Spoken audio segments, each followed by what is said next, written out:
Hi నమస్తే all in one Madhuri ఛానల్కు స్వాగతం. ముందుగా వినాయక చవితి శుభాకాంక్షలు. ఈ రోజైతే నేను వినాయకునికి ఎంతో ఇష్టమైన మోదకాలు రెసిపీ అయితే తయారు చేస్తున్నానండి. దీనికోసం అయితే గ్యాస్ పైన బాండీ పెట్టేసి అందులో 2 కప్పుల వాటర్ అయితే తీసుకున్నాను. దీంట్లోకి సరిపడినంత ఉప్పు వేసుకోవాలి. ఈసారి ఈ వాటర్ మరిగేటప్పుడు మనం 2 కప్పులు వాటర్ తీసుకున్నాం కదండి, 1 కప్పు బియ్యం పిండి అయితే తీసుకోవాలి. రేపు వినాయక చవితి ఎంతో భక్తి శ్రద్ధలతో చేసుకుని అలాగే అక్షతలను నెత్తి మీద వేసుకుని మనం చంద్రుని చూడడం వల్ల నీలాపక నిందలకు గురి కాకుండా ఉంటారని మనస్ఫూర్తిగా కోరుకుంటున్నానండి. ఈసారి అయితే వాటర్ మరుగుతుంది కదా, మనం 1 కప్పు బియ్యం పిండిని అయితే వేసుకుని బాగా కలుపుకొని ఉండలు లేకుండా చేసుకోవాలండి. ఇది బాగా మగ్గిదాకా చిన్న మంట మీద కలుపుకుంటూ ఉండాలి. మగ్గిపోయాక మనం బాండీని అయితే తీసేసుకుని పిండిని శుభ్రంగా చల్లారబెట్టేసుకోవాలి. చవితి రోజున చంద్రుడిని చూడటం వల్ల సాక్షాత్తు శ్రీకృష్ణ భగవానుడే నీలాప నిందలు పాలయ్యారు. చమంతకమని దొంగిలించినట్టు మానవ మాత్రం మనం ఎంతటి వారమండి.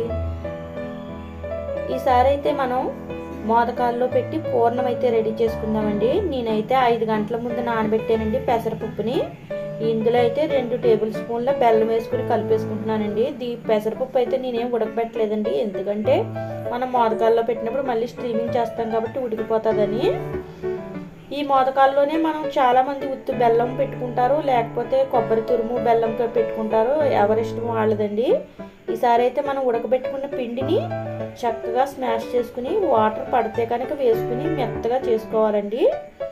ఈ విధంగా మెత్తగా చేసుకున్న పిండిని అయితే మనం ఇప్పుడు మోదకాల షేప్లో ఎలా చేయాలో చూద్దామండి. ముందుగా రౌండ్గా బాల్లా చేసుకుని దాన్ని చేతితో ఒత్తుకుని ఆ మయంగా ఉన్న గ్యాప్లో అయితే మనం రెడీ చేసి పెట్టుకున్న పూర్ణం అయితే అందులో పెట్టి దాన్ని అంతా కవర్ చేసి మనం పిండితోటి చక్కగా మోదకాల షేప్లో చేసుకోవాలండి.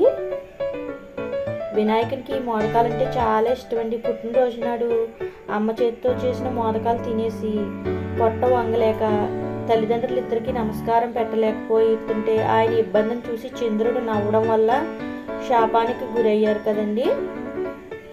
ఇదే ఉంటుంది కదా వినాయక చవితి కదా. ఈ విధంగానే మనం మోదకాలన్నీ కూడా రెడీ చేసుకుందామండి.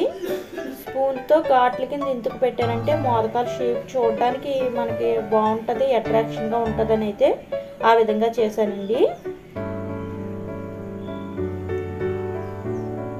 ఈ విధంగా రెడీ చేసుకున్న మోదకాలన్నింటినీ కూడా మనం ఇడ్లీ పాత్రలో ఒక రేకు పెట్టుకుని కింద అయితే వాటర్ పోసుకుని మనం ఉడికించేసుకోవాలి.